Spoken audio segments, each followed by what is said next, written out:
It was Friday night, 11:47 p.m., in the quiet town of Maplewood.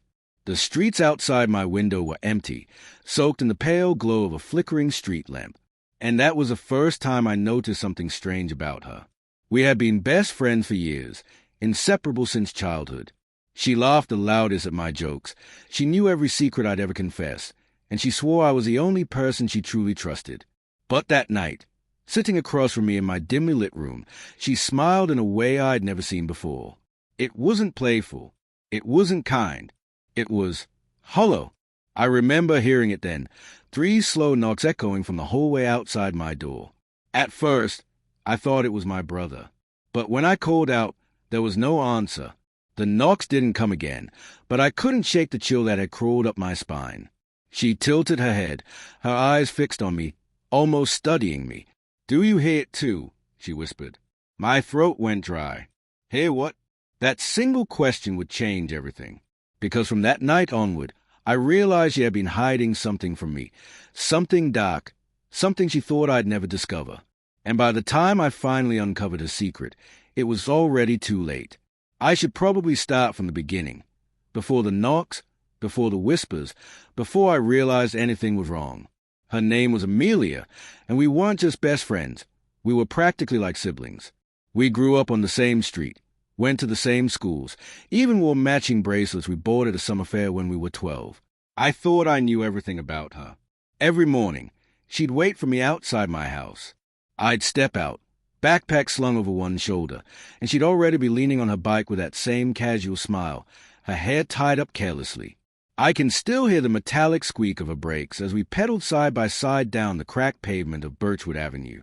The smell of fresh-cut grass, the faint hum of sprinklers, and the occasional bark of neighborhood dogs, those were the sounds of our ordinary mornings.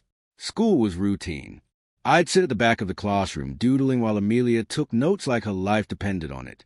She wasn't a nerd, but she was disciplined, organized. She kept track of everyone's birthdays, remembered the tiniest details people said, and somehow always had the right answer when the teacher called on her. To me, she was a kind of friend you could trust with your life. After school, we had a ritual. We'd walk to my house, never Hayes, because she always had some excuse. "It's messy," she'd say. Or, "My mom's not in the mood for visitors." At the time, I didn't think much of it. We'd spread our homework across my bed, snack on chips, and blast music through tiny speakers until my parents yelled at us to keep it down. That night, the night it all began, had felt no different at first. The air outside carried the scent of autumn leaves, crisp and faintly sweet. My parents were asleep early, their muffled snores drifting from the other end of the hallway. My little brother was at a friend's sleepover. It was just me and Amelia, sprawled out in my room, the soft hum of my desk lamp casting long shadows across the walls. She was quiet that evening. Too quiet. I remember asking her if something was wrong, but she shook her head, insisting she was fine. Her fingers traced idle patterns across the surface of my desk, like she was lost in thought. That was the first time I felt it, a subtle wrongness, a tension I couldn't name. It was little things at first. The way she avoided looking at the mirror that hung on my closet door. The way she seemed to flinch whenever the wooden floor creaked under our weight. At one point, I noticed a bracelet, the one we had bought together years ago, was missing from her wrist. I teased her about it, but she just gave me a weak smile and said she'd lost it days ago. Something about that didn't sit right with me. Amelia never lost anything. I brushed it off, told myself I was imagining things. But deep down, an unease had started to grow. A kind of silence lingered in the room that didn't belong, like the air itself was waiting for something to happen. And when the clock struck midnight, I swear I saw her expression change in the lamplight, just for a second. Her lips curled, her eyes sharpened, and it wasn't Amelia looking back at me anymore. It was someone else. I blinked, and she was normal again. But the damage was done. That tiny shift, that flicker of something unfamiliar, was enough to plant the seed of dread in my chest. And though I didn't know it yet, it was only the beginning. The first real incident happened the very next night. I remember lying in bed, scrolling through my phone. It was close to 12:30 a.m., the house completely still except for the occasional groan of the pipes. My parents were asleep. My brother hadn't come home yet. And just as I was about to put my phone down, I heard it again, 3 slow knocks. At first, I thought I was imagining it. Maybe the sound of something falling, or the wood contracting with the temperature. But no, it was deliberate. Even 3 distinct knocks. I froze, staring at the door of my room. The air conditioner hummed softly, filling the silence that followed. My mind raced. Was someone at the door? At this hour? I called out softly, "Dad?" No answer. I waited a few seconds, my heartbeat pounding so loud I swore it echoed in my ears. Then I forced myself to get up. The wooden floor was cold under my bare feet as I tiptoed to the door. When I opened it, nothing. The hallway stretched ahead, dimly lit by the nightlight near the bathroom. No movement, no shadows, just stillness. I tried to laugh it off. Told myself maybe I dozed off and dreamt it. That's what Amelia always used to say whenever I got spooked watching horror movies with her. You scare yourself more than the movie does. But then my phone buzzed. It was a text from Amelia. Do you hear it too? The message sent a chill straight down my spine. I hadn't told her anything about the knocks. How could she have known? I typed back quickly, hands trembling. Hear what? She didn't reply. Not that night. The next day, I confronted her about it. We were sitting on the school bleachers during lunch break, sunlight warming our backs, students laughing and shouting in the distance. I showed her the text. She looked at it, then at me, her face unreadable. I don't remember sending that. I frowned. What do you mean you don't remember? You literally texted me at 12:30. Amelia shook her head. No, I was asleep. I swear. I wanted to believe her, but there was something about the way her eyes darted away from mine, the way her hands fidgeted with the hem of her sleeve, that made me doubt her words. That night, the knocks came again, louder this time. I sat up in bed instantly, heart hammering. 3 knocks. A pause. Then 3 more. This time, I didn't get up. I just clutched my blanket, staring at the door, whispering to myself that it wasn't real. Maybe it was the pipes, maybe it was a house settling. Maybe. And then I heard it. A whisper. My name. Drawn out, soft, right outside my door. Daniel. I couldn't breathe. Every muscle in my body screamed at me to run, but I was rooted to the spot. I reached for my phone with trembling hands and opened Amelia's chat. No new messages. But when I checked my recent calls, my stomach dropped. There had been a call from her number. At 12:33 a.m., just 2 minutes ago. I hadn't heard my phone ring, but the call log didn't lie. The following morning, Amelia was waiting for me outside my house like always. Except this time, she didn't greet me with a smile. She just stood there, staring. Her eyes looked darker, heavier, as if she hadn't slept at all. You look terrible, I muttered. So do you, she said flatly. We didn't talk much on the ride to school. Every time I tried to bring up the texts or the knocks, she brushed it off, changing the subject or pretending she didn't hear me. And yet, every time I caught her reflection in the shop window as we passed, I swore it didn't quite move the same way she did. That night, as I lay awake, waiting for the knocks, a terrifying thought clawed its way into my mind. What if it wasn't the house? What if it wasn't a stranger? What if it was her? And then I heard it again. From that night onward, nothing remained ordinary. The knocks, the whispers, the shadows, they all grew bolder, more frequent, more intrusive. It started subtly at first. I'd wake up to my bedroom door slightly ajar, though I was certain I closed it. My phone would light up with messages I didn't send, calls I hadn't made. Amelia acted normal in front of everyone else, but in private, she was different. Quiet, too watchful. Her eyes lingered a moment too long, a pause in her laughter that felt like a countdown. One Friday evening, I came home from school to find a note on my desk. No handwriting I recognized, just 3 words in black ink. I see you. The paper smelled faintly of smoke. My hand shook as I picked it up. I turned around. Amelia was sitting on my bed, scrolling through her phone. Hey, you got a note, I said cautiously. She didn't react. Didn't even look up. Just murmured, weird. I shoved it into my backpack and tried to ignore the feeling creeping up my spine. But ignoring it didn't work. The house felt wrong. The shadows longer, the corners darker.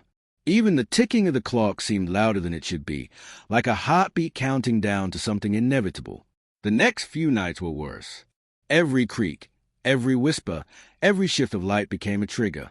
Footsteps pacing in the hallway when no one was there. The faint scratching of fingernails against walls. The cold touch of air against my neck when I was certain all windows were closed. I began sleeping with my eyes half open, heart hammering, every nerve on edge. Amelia was there the entire time, always nearby, her presence comforting and terrifying all at once. I couldn't tell if she was my protector or my predator. One evening, I discovered a set of muddy footprints in my living room. They led from the back door straight to my bedroom and stopped abruptly. No explanation. No one in sight. I followed the trail to my window. Locked. I checked the backyard. Empty.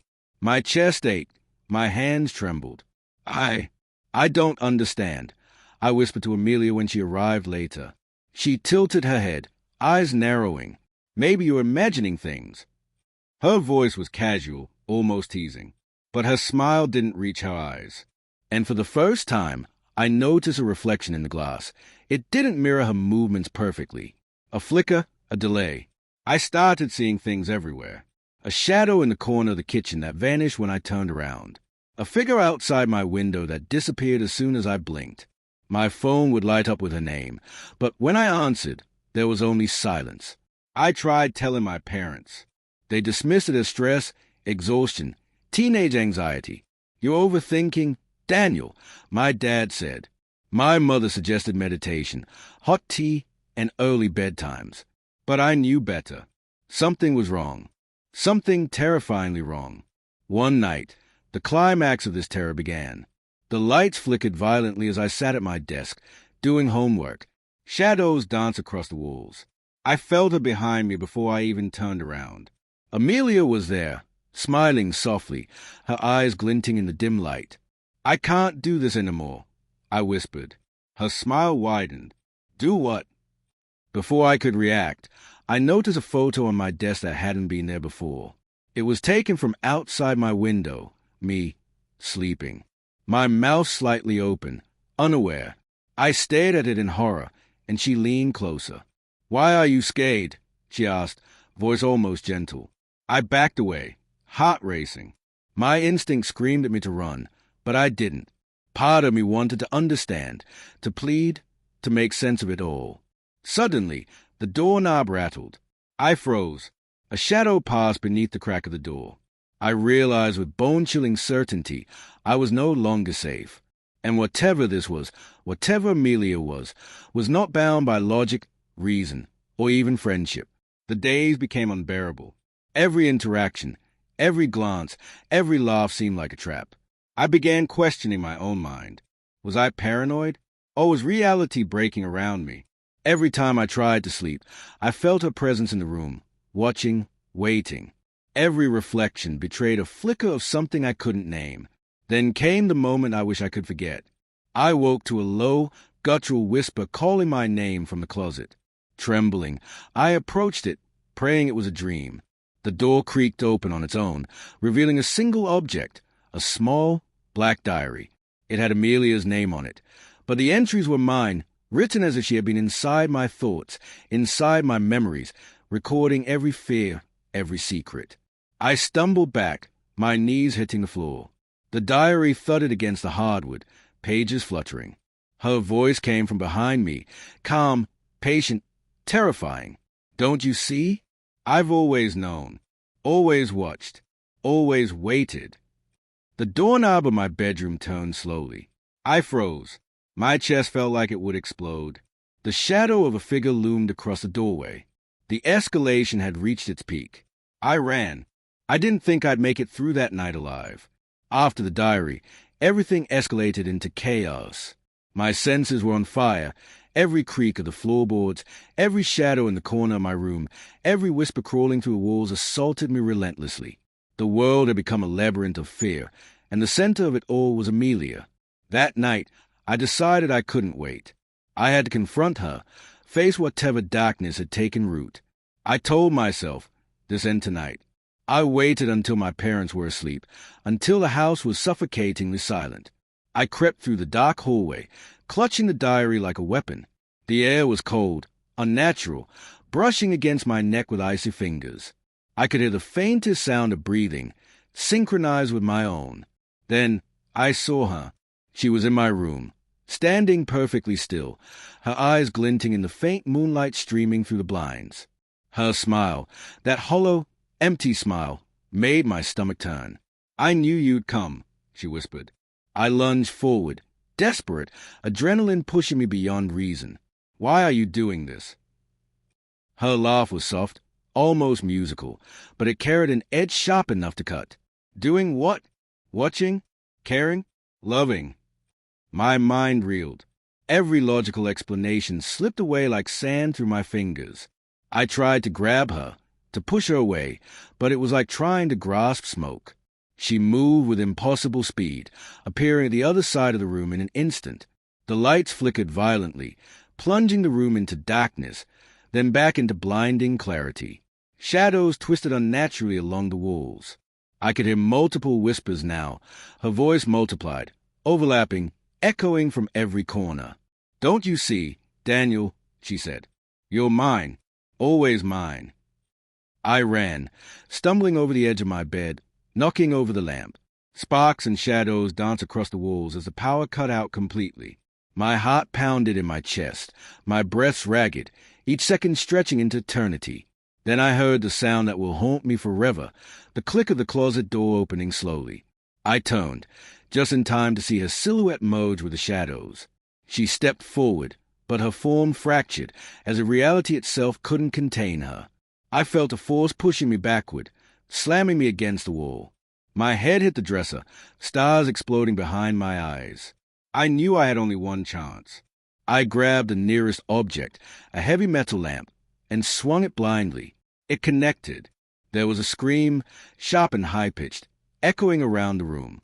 I took the moment to bolt.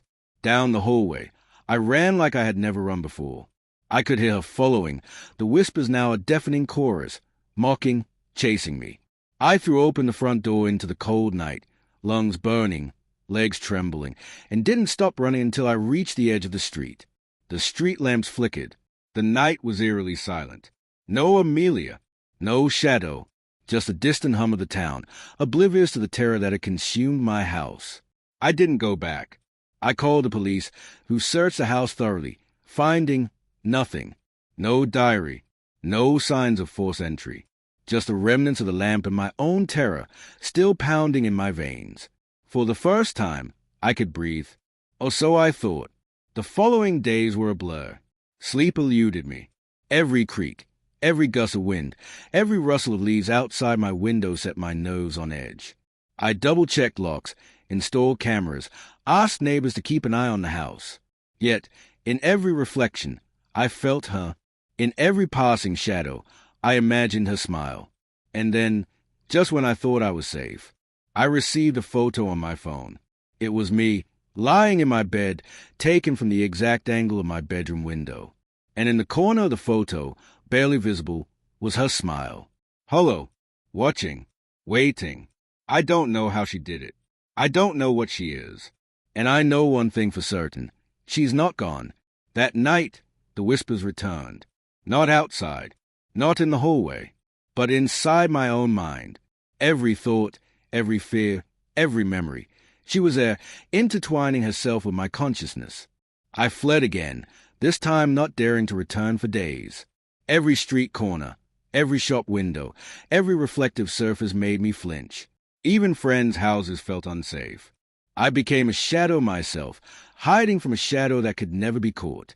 And though the confrontation was over, the terror wasn't. The days after that night were a blur of fear, paranoia, and sleepless nights. I couldn't go back to my old life. Not really. Every sound, every shadow, every flicker of light reminded me of her, reminded me of what had happened. My home, once safe and familiar, had become a cage. Even with my parents around, I felt exposed, like the house itself were betraying me.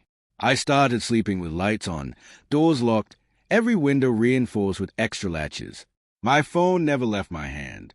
Every notification made me jump. Every unknown number became a source of terror. Even the smallest sounds, the creak of a floorboard, the rustle of leaves against a window, sent adrenaline rushing through my veins. I felt like a prisoner in my own life. Amelia's presence lingered everywhere. I kept thinking I saw her out of the corner of my eye in stores, in the park, in the reflection of a window while walking down the street. Every time, I would freeze, heart hammering, only to realize it was someone else, or maybe I just wanted it to be someone else. My friendships and relationships changed. I stopped trusting people as easily. Every close friend, every familiar face, became a potential threat. I withdrew from school activities, avoided sleepovers, and stopped letting anyone into my personal space. I couldn't risk it, couldn't risk her, or whatever she had become, finding me again. I began keeping a journal, documenting everything. Every sound, every shadow, every strange event. It was my way of regaining control, of reminding myself that I wasn't imagining things, that the terror had been real. Even mundane things became triggers. I couldn't drink from mugs that Amelia had touched, couldn't sit in seats she had occupied, couldn't walk through hallways she had walked. Her influence had infected my daily life to the point that even normal routines became sources of anxiety. Despite my precautions, the memories haunted me.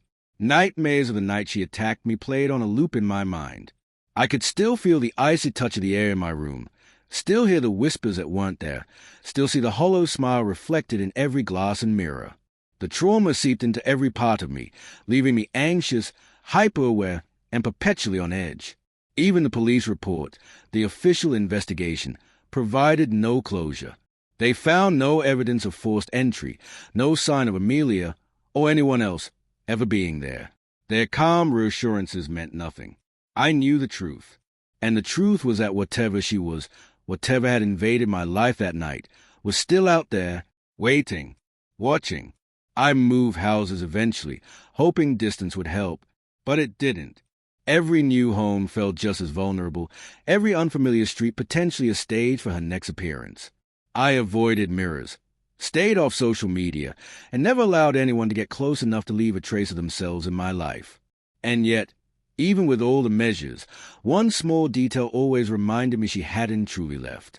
A faint smell, smoky, metallic, faintly sweet, would appear in the corners of my home, or on my pillow, or in my clothes after hanging them by the window. A subtle, unplaceable hint that she had been there, that she still could be anywhere, that the ordeal had not truly ended. I tried to tell myself that life had to go on, that time would heal the terror, that I would eventually feel safe again. But deep down, I knew better. The fear had become part of me, an unshakable residue that would linger for the rest of my life. Even now, years later, I still flinch at knocks I hear in the night. Every creak of the floor, every whisper of wind against the window, every reflection in a mirror reminds me of what happened.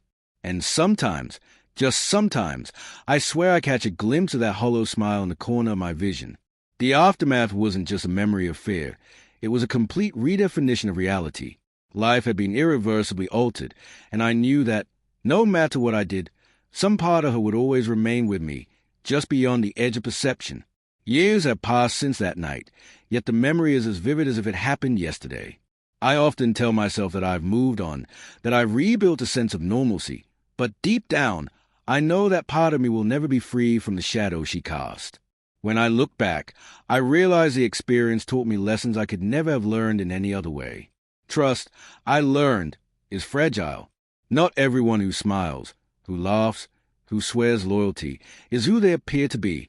The instincts that I had brushed off, those tiny flickers of doubt, were the only things keeping me alive. I learned that fear is not something to suppress, but something to acknowledge, understand, and respect. It warns you, guides you, protects you. The moral is subtle, not a preachy statement carved in stone. It's in the way I now move through the world with cautious awareness, in the way I notice shadows that don't belong, the faint creaks that hint at hidden truths. Life has taught me to read the small signs, the whispers, the anomalies, before they escalate into terror. I also learned that trauma doesn't vanish with distance or time. It becomes a part of you, a subtle, haunting companion. It changes the way you perceive reality, the way you react to ordinary events, the way you measure trust. I carry it with me, not as a weakness, but as a shield, a reminder of vigilance. And yet, despite all that, there's a lingering horror that refuses to fade. Every flickering bulb reminds me of that night. Every shadowed corner triggers a memory I can't erase. I see her hollow smile in the periphery of my vision, in reflections I know shouldn't be possible. It's a metaphor for the lasting imprint of fear, subtle, invasive, impossible to fully escape. When I recount the story now, I tell it not to frighten, but to warn. Listen to the instinctive voice inside you. Do not ignore the small signals that something is off. They are often the difference between safety and calamity. And finally, I accept a truth I can't ignore. Some people, or things, cannot be fully understood, contained, or confronted. Their influence lingers in ways both visible and invisible. And even when the immediate danger seems gone, the memory of their presence continues to haunt, shaping who you are forever. Every night, as I turn off my lamp and close my eyes, I remind myself, vigilance is not fear. It is survival. And yet, I can't help but wonder if she's still out there, somewhere, watching, waiting for another flicker of doubt, another heartbeat to echo in the darkness. Just when I thought I had finally reclaimed a semblance of peace, a small, almost imperceptible detail shattered it all. It was late, well past midnight, when I noticed it, my phone buzzing again, a message from an unknown number. I hesitated, dread pooling in my stomach. The screen lit up, and my breath caught in my throat. Did you miss me? No emojis, no signature, just those 3 chilling words. I checked the windows, the locks, every corner of the room. Empty, silent, and yet that familiar hollow sense of being watched crept over me, curling into my chest like a living thing. Then, from the corner of the room, a shadow shifted. It wasn't the ordinary play of light. It moved deliberately, slow, deliberate. My heart raced, my hands froze. I blinked, and for a fleeting moment, I thought I saw her, Amelia's hollow smile, reflected in the dark glass of my window. And then she was gone. But I knew, deep down, she had never truly left. It never ended.